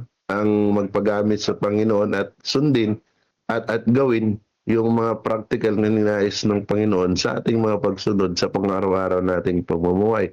So naroon na hindi lang ikaw, kaya hindi ka paparanasin ng Panginoon na ma-exhaust, ma-burnout at to the point na magagambol ka na sasabihin mo, ibibigay ko ba o hindi? Ibibigay ko ba o hindi? Kasi marami kayo nagagamitin ng Panginoon. Ano?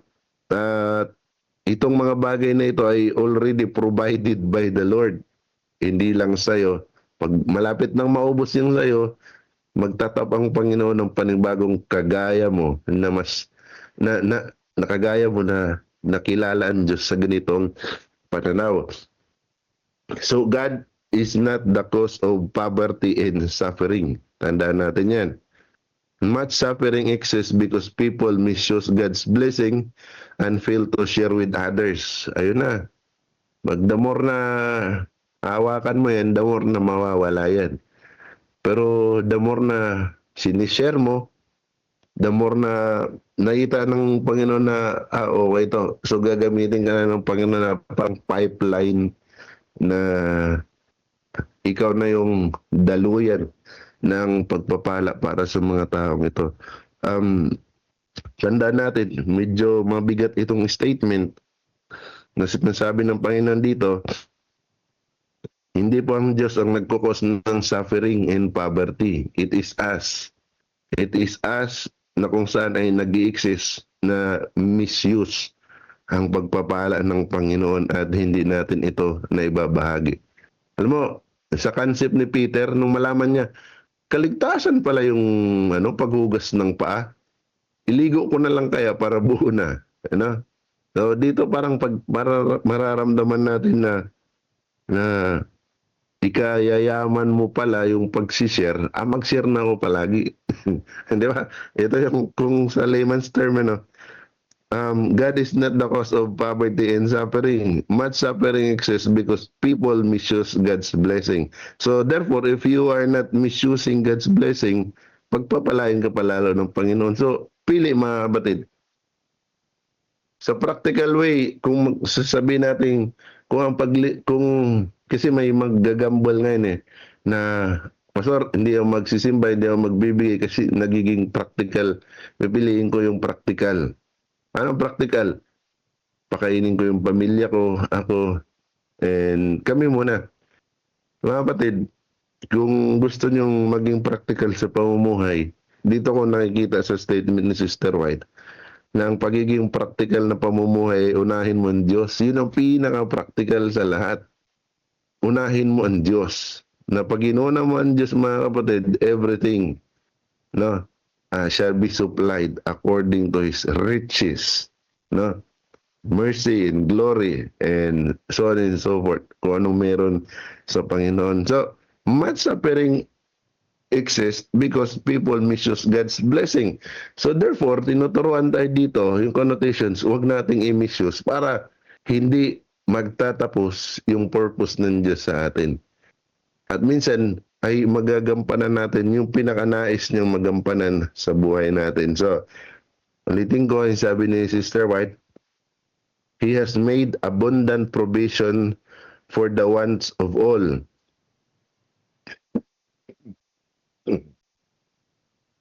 And if men did not abuse His gifts and selfishly withhold them from their fellow men, none need suffer from want. So, kung tayo, mga batid, kung tayo ay nagkaroon ng malalim na relasyon, the rest will just follow. maintindihan natin ang plano ng Diyos at yung plano ng Diyos ay ma-fulfill sa buhay natin. No? Yun ang pinaka-basic pattern, mga batid. Hindi tayo tatalon sa conclusion. Hindi tayo mag-as if na mapagbigay sa mga mahirap. Hindi tayo mag-as if na gumagawa tayo ng mga mabubuting bagay. No? Na walang magandang relasyon at malalim na relasyon. Bago mangyari yon, simulan muna natin sa paanan ng Diyos. At doon tayo magpakalalim. And the rest will just follow. Hindi na natin maisip yung pagsasakripisyo kasi yung mga sakripisyo, mga kapatid, you will find it joy pag tumulong tayo. At hindi mo na pag ulitin ko, ang term na sacrifice, mayroong hirap. Pero hindi mo na mapapansin yung hirap kasi nakikita mo na na-fulfill sa buhay mo yung plano ng Panginoon. And much more, na-fulfill ka rin sa mga nararamdaman mo at nakikita mo. So, dito, sa summary, the strongest argument in favor of the gospel is a loving and lovable Christians. Makikita natin, hindi doktrina. Yung doktrina ay bunga lang din yan, mga kapatid, ng relasyon natin sa Diyos. No? So, kung gusto natin ng argument, ang pinaka-strongest na argument na favor sa gospel ay is a loving and lovable Christians. Am I lovable Christians? Am I a loving Christians? Yun yung mga tanong natin yan. Ako pa rin ba'y nababurn out? Ako pa rin ba'y nakakaranas ng pagkukulang? Siguro may problema ako sa relasyon ko sa Panginoon. No?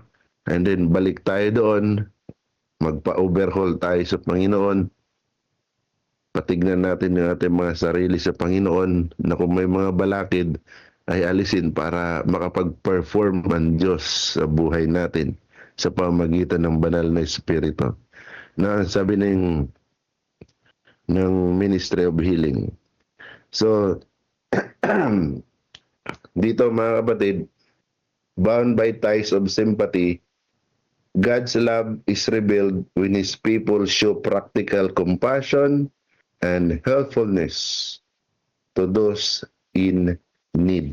So, mga kapatid, ikaw na pinagpala ng Diyos sa lahat ng kapamaraanan, ay meron pa pong plano ang Diyos sa iyo. Hindi lang na mapaabutan ka ng katotohanan, kundi yung katotohanan ay umabot hanggang doon sa mga nasasakupan at kaya nating mapaglingkuran. So, bound by ties of sympathy, ikaw at ako, mga kapatid, ay tinawagan ng Panginoon to balance. Hindi lang balance, kundi mag-produce at ang kagaya mo ay magkakaroon ng mga bagay na yung term na exponential, marireproduce yung kagaya mo doon sa iba na kinilala ang Diyos at namumuhay. Imagine kung ganun tayo karami, mga kapatid, na kagaya ninyo, na nabubuhay dahil sa purpose ng Panginoon. Mabilis matapos ang building, ang gawain, o kung anumang project ng mission down to local churches.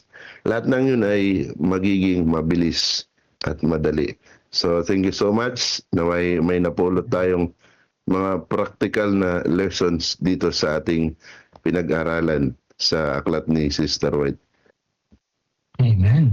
Amen. Maraming salamat po, Pastor JC. Na-realize ko po na ito rin po yung diwa ng message po kahapon ni Pastor Jerry Estabilio. So kayo na po, maraming salamat pong muli, Pastor JC. Kayo na po ay nagtanong ako sa atin pong chat box kung may nais pong mag-testify ng kanya pong intentional na paggawa o pagtulong sa ating pong mga kapatid na ika nga po ay may hirap. Nagtaas po na kamay si Brother Romel. Brother Romel, go ahead. Salamat po. Ayan, salamat po, Brother Edmond. Salamat po Pastor Jesse Tamparong, tunay po na kapuri-puri ang Diyos ngayong umaga. Ako po ay nakaka-relate Amen. doon sa mga mensahe na ibinahagi. At ako po ay nakakaramdam po ng kagalakan sa harapan ng Diyos. Totoo po yan mga kapatid. Ngayong mga paalala ng sulat ni Ellen White ay talagang malaking impact po yan sa ating buhay bilang tagasunod at binigyan ng Diyos ng karapatan para po ibahagi ang kanya pong mga totoong mga salita sa ibang tao. Ngayong umaga mga kapatid, habang pinapakinggan ko si Pastor Jesse Tamparong, ay hindi ko mapigilan na sabi ko gusto ko magbahagi dito sa message ni Pastor Jesse Tamparong. Dahil po totoo mga kapatid na hindi po madali ang maglingkod sa Panginoon. Pero kapag tayo po ay handang maglingkod sa Panginoon, gagawa ang Diyos mga kapatid ng paraan kung paano tayo gagamitin ng Diyos. Yan yung nakikita ko pong una. Kaya po, alam mo, mayroon akong ibabahagi po dito mga kapatid na sa ating mga bagong kaanib ay nabanggit nga na ang karamihan po ng mga kaanib natin ay karamihan nandoon sila sa low level lagi. Nandoon sila mga kapatid. Ngayon mga kapatid, paano po ba natin sila magabayan? Yung paano ba natin ipakita yung simpatya natin sa kanila, yung totoo.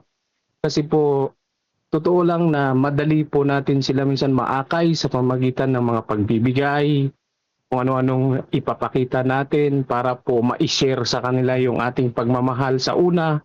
Napakagaling po natin sa bagay na yan.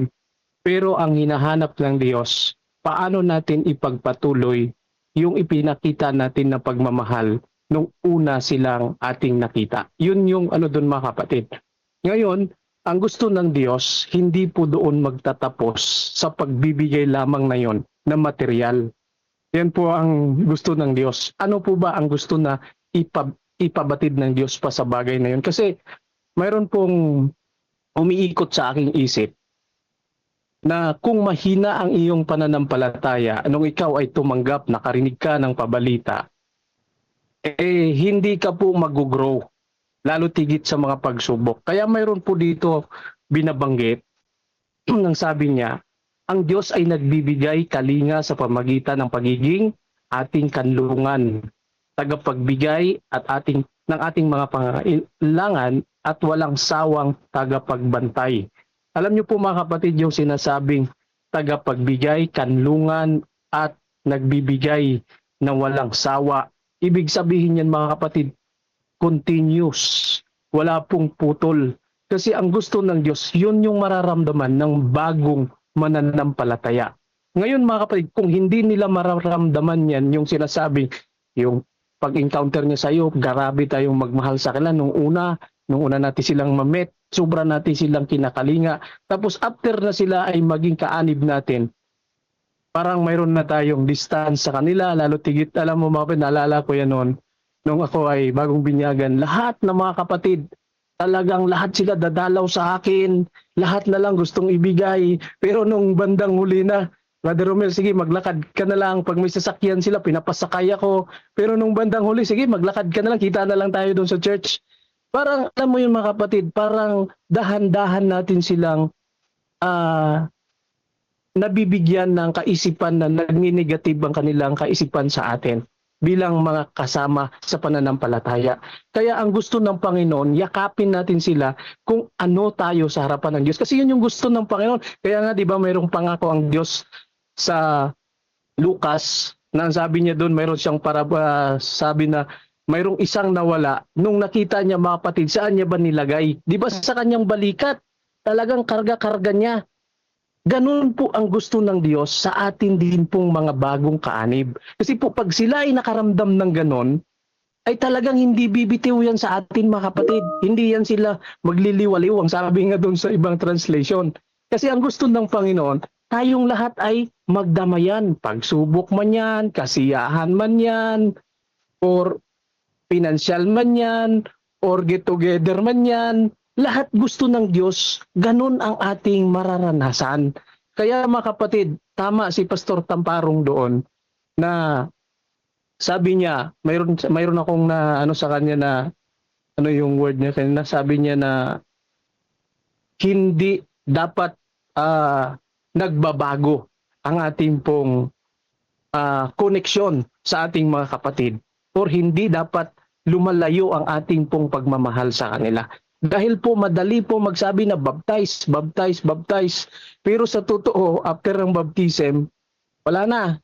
Mawawala na yan sila. Kaya mga kapatid, ang gusto natin sana itanim sa ating puso na wag tayo pong magbago. Wag tayo pong mag-isip na, okay na yan, nakatulong naman ako sa kanya kasi mahirap yan. Okay na, nakatulong na ako doon. No, hindi po yan ang gusto ng Diyos. Gusto ng Diyos mga kapatid, tayo ay tuloy-tuloy na magdamayan hanggang sa kanyang pagdating. Kaya mga kapatid, lagi nating isipin na ang ating pong pagmamahal ay dapat katulad ng pagmamahal ng ating Diyos kung paano siya umibig sa atin. Ganon din po ang ating ipapakita sa ating mga bagong kaanib at sa ating lahat. Happy God first morning po, Brother Edmond, at sa ating lahat. Amen. Amen. Salamat po, Brother Romel. No? Consistent at intentional na channel of blessing sa ating pong mga kapatid. Maraming salamat po, Brother Romel. Meron pa po ba? Tayo po ay 5:43 na. Bago po tayo magpatuloy, nais ko pong tawagan ng pansin si Pastor Jovan Garabiles at pwede ko po bang hilingan si Pastor Aguarin na kayo po sa Adoration at Confession, Pastor Diel ng North Bataan. Pastor Aguarin, nandiyan po ba kayo? Pwede po sa Adoration at Confession. Si Pastor Jovan po ay sa Thanksgiving at Supplication. Okay, wala pong tugon. Marahil ay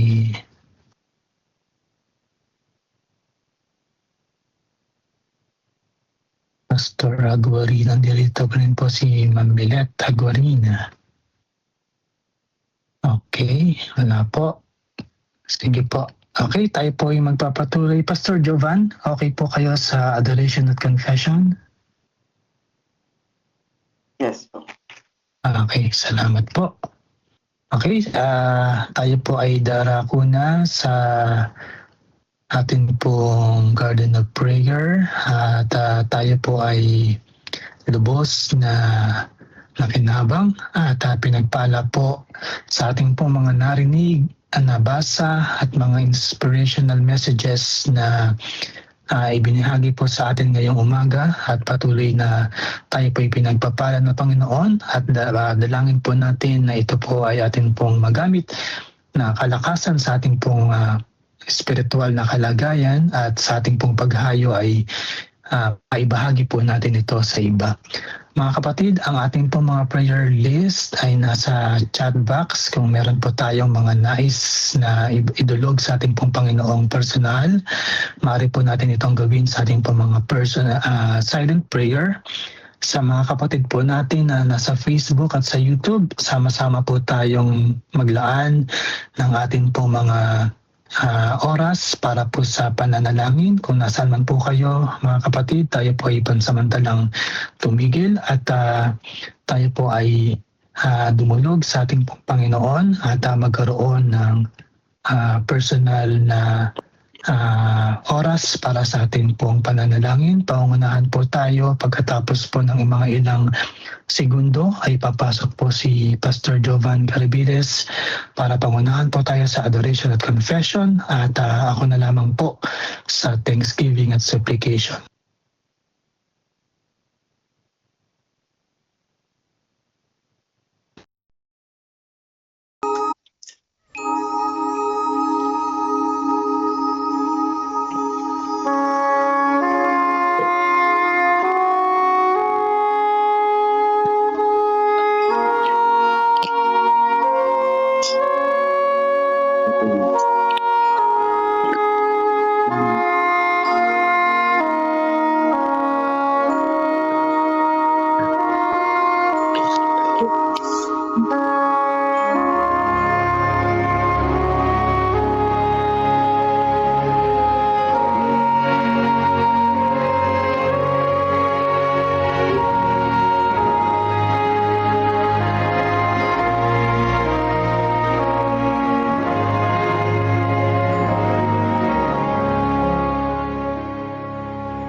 Ating tukan ng awat habag.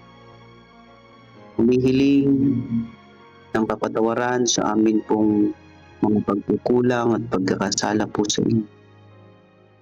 Kung kami man po ay nagkaroon ng kakulangan, aming dasal sa inyo.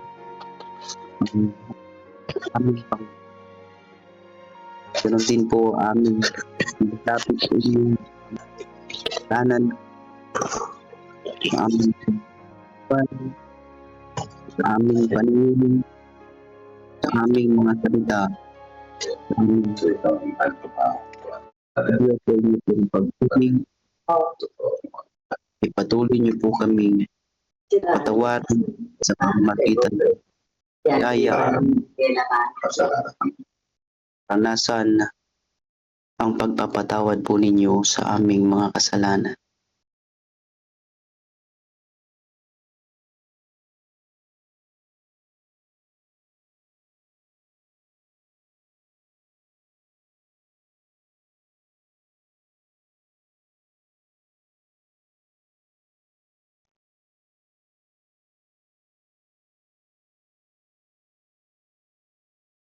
Sa pagpapatuloy po ng aming pong pananalangin, mahal naming Panginoon, at amin po kayong patuloy na pinupuri, pinapasalamatan sa napakagandang umaga pong ito na ipinagkaloob sa aming lahat.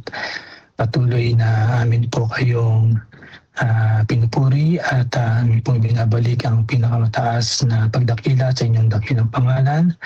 Amin pong pinapasalamatan ng po mga narinig na mensaheng mula dyan sa kaitaasan, sa mga kapatid at mga pastor po na inyo pong ginamit upang ibigay sa aming lahat ang mga inspirational messages mula sa Bible reading, Jesus Wins at sa Councils on Stewardship. Sa pangunguna po ni Brother Melvin, Pastor Joan, Sister Marilyn at Pastor JC Tamparong, patuloy po na patnubayan ang mga kapatid po namin ito, 10 na kanila pong pamilya at patuloy na biyayaan ang kanila pong sambahayan. Ingatan Panginoon at gamitin sila sa profesional na paggawa sa katatapos po ng gawain dito po sa lupa. At marami pong mga kaluluwa ang kanila pong ma-touch at mabahaginan ng inyo pong magandang pabalita. Amin din pong patuloy na dinadalangin sa inyo, mahal naming Panginoon, ang aming pong daily spiritual empowerment. Lalong-lalo na po, Panginoon, amin pong dinudulog ang missional evening sa gabi-gabing programa, Panginoon. Patuloy pong palakasin ang aming pong missional evening, ang mapaalalahanan po nawa ang mga magsisiganap upang magampanan po namin ang aming pong mga gawain at magamit po ang platform na ito upang patuloy po namin maibahagi ang inyong pong magandang balita. Sa gabi pong ito, mamaya pong gabi, ang aming pong mga kasama ay ang Mundok Church na Panginoon ay ang bawat isa ay maghanda. Patnubayan din po, Panginoon, si Pastor Jehiel Agorin sa North Bataan upang ito po ay amin pong magampanan mula po mamayang gabi hanggang sa iba pa pong mga gabi ng aming pong missional evening. Amin din pong patuloy na dinadalangin ang project po ng CLPM Headquarters, Every Family a Builder. Patuloy rin po namin dinadalangin ang darating na Disaster Church Training of Trainers sa July 17 to 19. Gayon din po ang Bulawing Church at AWR Evangelism at Medical Mission sa darating na June 28 at hanggang July 4. Patuloy rin po namin nilalapit sa inyo, mahal naming Panginoon, ang mga naapektuhan ng nagdaang lindol sa Mindanao.